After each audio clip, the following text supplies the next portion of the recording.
Lettre de Paul aux chrétiens de Philippe, chapitre 1. Nous, Paul et Timothée, nous sommes les serviteurs du Christ Jésus.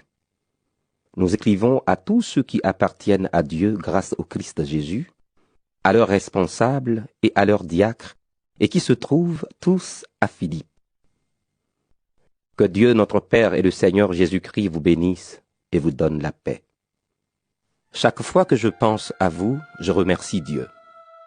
Chaque fois que je prie pour vous tous, je prie avec joie parce que vous m'avez aidé à répandre la bonne nouvelle depuis le premier jour jusqu'à maintenant.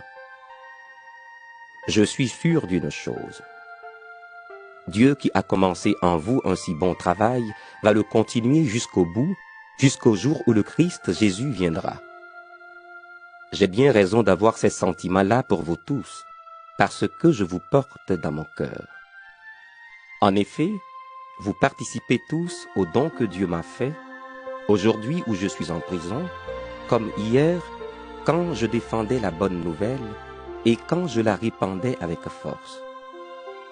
Oui, Dieu sait que je dis la vérité. Je vous aime tous avec la tendresse du Christ Jésus. Voici ma prière pour vous. Je demande que votre amour grandisse de plus en plus, qu'il vous aide à voir clair et à comprendre les choses parfaitement. Alors vous pourrez juger ce qui est le mieux, et le jour où le Christ viendra, vous serez purs et sans défaut. Avec l'aide de Jésus-Christ, votre vie sera remplie d'actions justes pour la gloire et la louange de Dieu.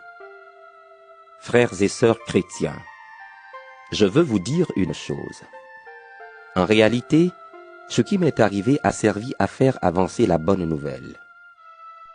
En effet, tous les fonctionnaires du gouverneur et tous les autres savent maintenant que je suis en prison parce que je sers le Christ. Presque tous les chrétiens, en voyant que je suis en prison, ont une plus grande confiance dans le Seigneur. Alors ils ont 2 fois plus de courage pour annoncer sans peur la parole de Dieu. Certains annoncent le Christ avec un cœur bon. Ils le font par amour. Ils savent que je suis en prison pour défendre la bonne nouvelle. Mais d'autres le font par jalousie.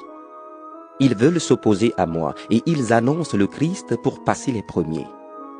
Leurs raisons sont malhonnêtes et de cette façon, ils pensent rendre plus dure ma vie en prison.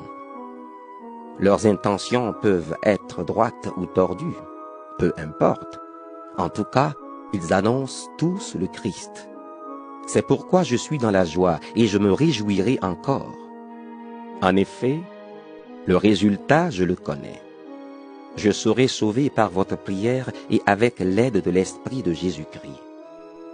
Je désire que cela arrive et je l'espère vivement. Je ne le regretterai pas. Au contraire, je garde une grande confiance. Aujourd'hui comme toujours, on verra en moi que le Christ est grand, soit par ma vie, soit par ma mort.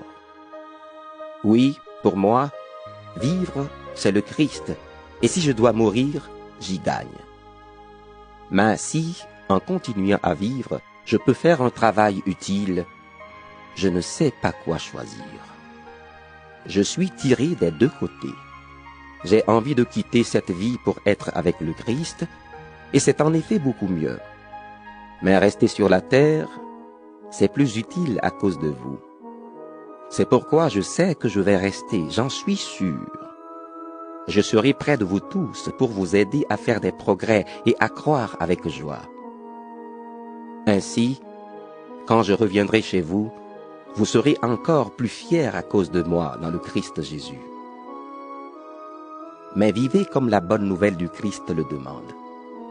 Ainsi, si je viens, je vous verrai, et si je ne viens pas, j'entendrai parler de vous. Alors je saurai que vous restez solides, très unis entre vous, et que vous luttez ensemble et d'un même cœur pour garder la foi que la bonne nouvelle apporte. Je saurai aussi que vous n'avez pas peur de vos ennemis. Pour eux, c'est la preuve qu'ils sont perdus. Pour vous, c'est la preuve que vous êtes sauvés, et cela vient de Dieu.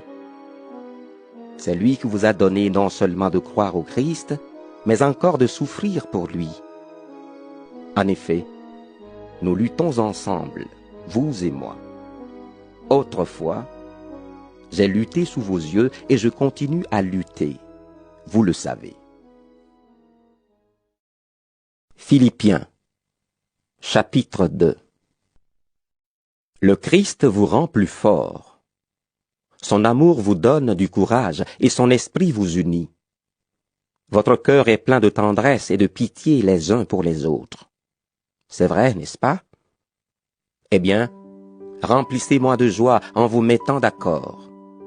Ayez un même amour, un même cœur, une même pensée. Ne faites rien pour passer devant les autres ou pour que les autres vous admirent. Cela ne vaut rien. Au contraire, soyez simples et pensez que les autres sont meilleurs que vous. Ne cherchez pas votre intérêt à vous, mais cherchez l'intérêt des autres. Entre vous, conduisez-vous comme des gens unis au Christ Jésus. Lui, il est l'égal de Dieu, parce qu'il est Dieu depuis toujours. Pourtant, cette égalité, il n'a pas cherché à la garder à tout prix pour lui. Mais tout ce qu'il avait, il l'a laissé. Il s'est fait serviteur, il est devenu comme les hommes, et tous voyaient que c'était bien un homme. Il s'est fait plus petit encore. Il a obéi jusqu'à la mort, et il est mort sur une croix. C'est pourquoi Dieu l'a placé très haut, et il lui a donné le nom qui est au-dessus de tous les autres noms. Alors, tous ceux qui sont dans le ciel, sur la terre et chez les morts tomberont à genoux quand ils entendront le nom de Jésus. Et tous reconnaîtront ceci: Jésus-Christ est le Seigneur pour la gloire de Dieu le Père. C'est pourquoi, amis très chers, obéissez à Dieu comme vous l'avez toujours fait. Obéissez-lui, non seulement quand je suis là, mais encore plus maintenant que je suis absent. Avec un grand respect pour Dieu et en tremblant, mettez votre salut en action. Dieu travaille en vous, et il vous rend capable de vouloir et de faire les actions qui lui plaisent.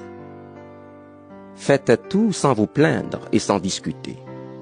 Ainsi vous serez innocents. On n'aura rien à vous reprocher. Vous serez des enfants de Dieu sans défaut, au milieu de gens malhonnêtes et mauvais.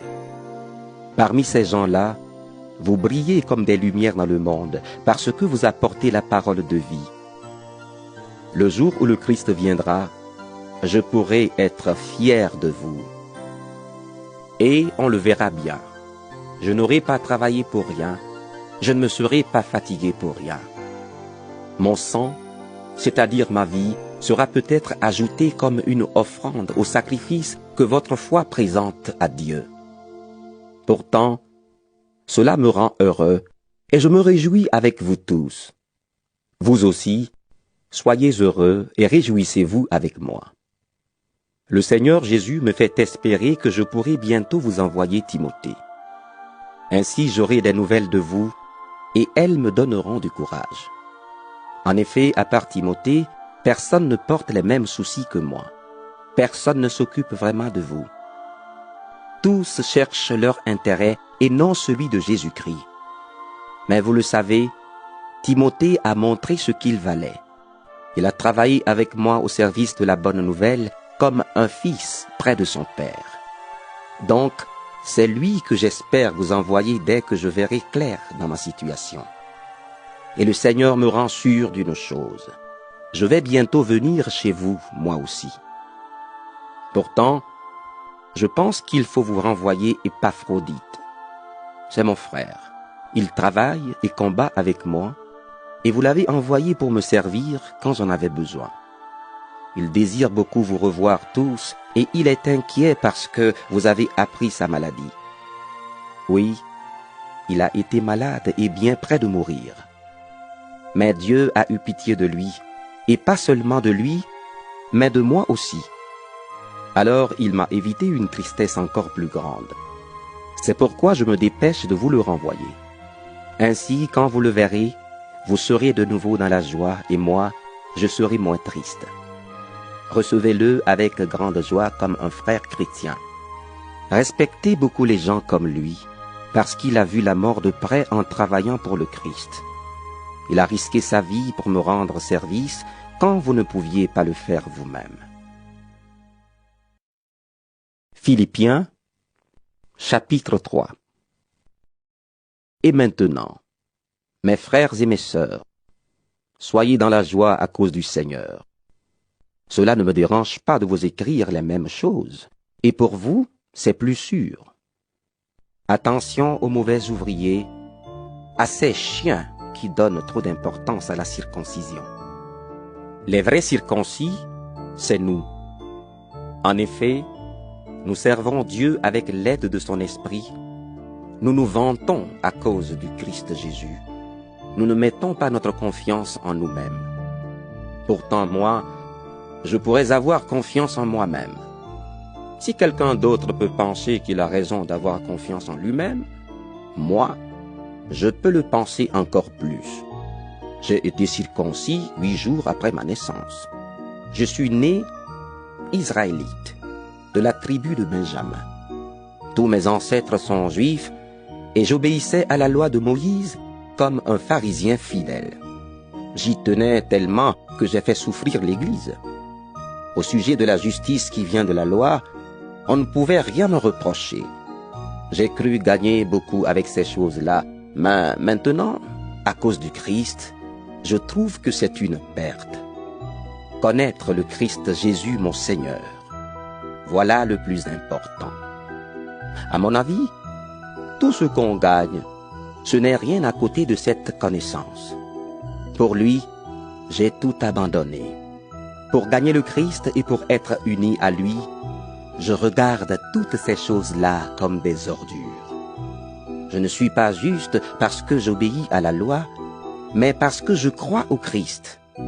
C'est Dieu qui rend juste, et il rend juste celui qui croit. La seule chose que je veux, c'est connaître le Christ et connaître la puissance qu'il a fait se lever de la mort. Ce que je veux, c'est souffrir avec lui et lui ressembler dans sa mort. Ainsi, j'espère que je pourrai, moi aussi, me lever de la mort. Je ne veux pas dire que j'ai déjà atteint le but ou que je suis déjà parfait. Mais je continue à courir pour saisir le prix parce que le Christ Jésus m'a déjà saisi. Non, frères et sœurs, je ne pense pas que j'ai déjà saisi tout cela. Mais j'oublie la route qui est derrière moi. Je suis tendu en avant et je fais la seule chose importante. Courir vers le but pour gagner le prix.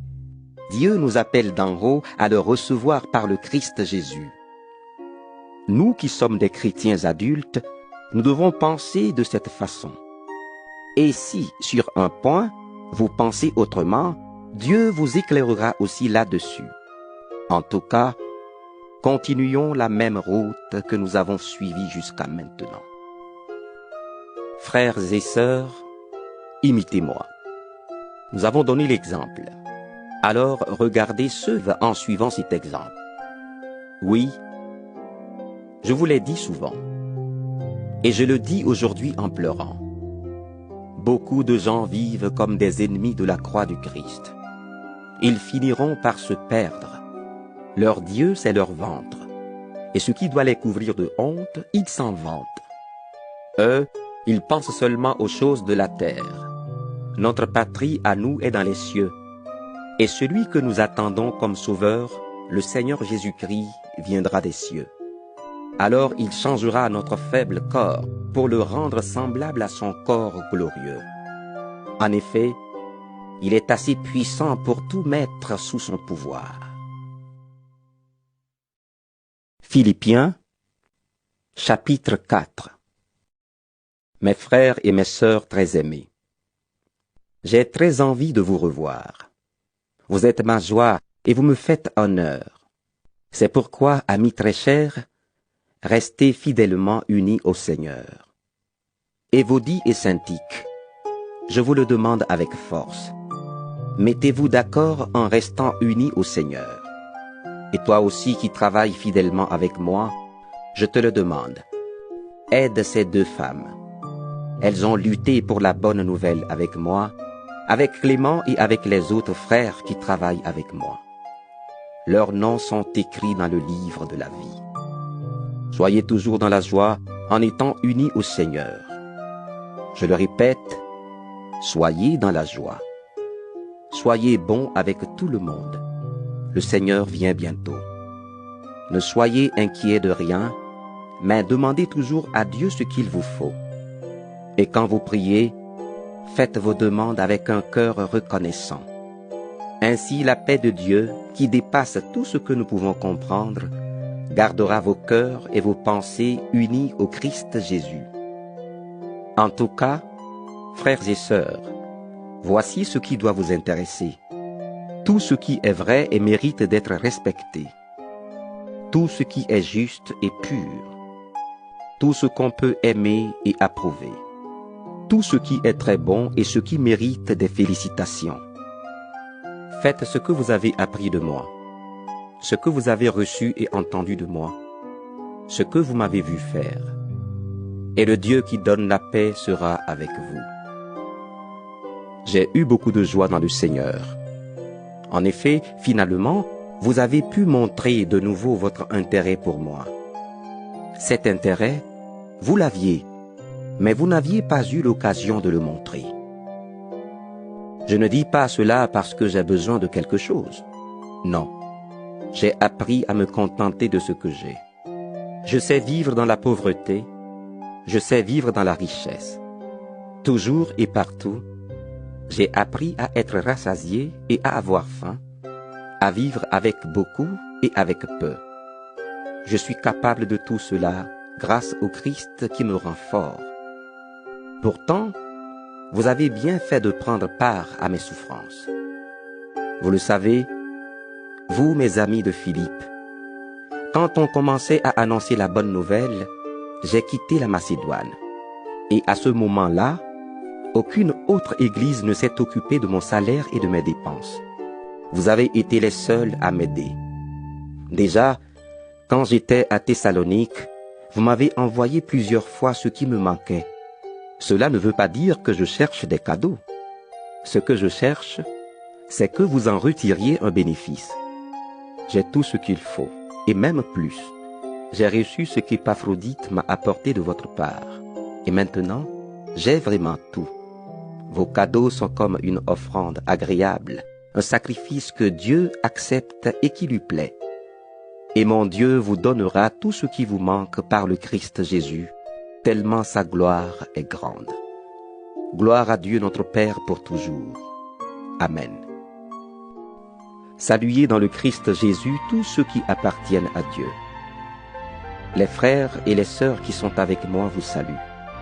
Tous les chrétiens vous saluent, surtout ceux qui travaillent au service de l'empereur. Que le Seigneur Jésus-Christ vous bénisse.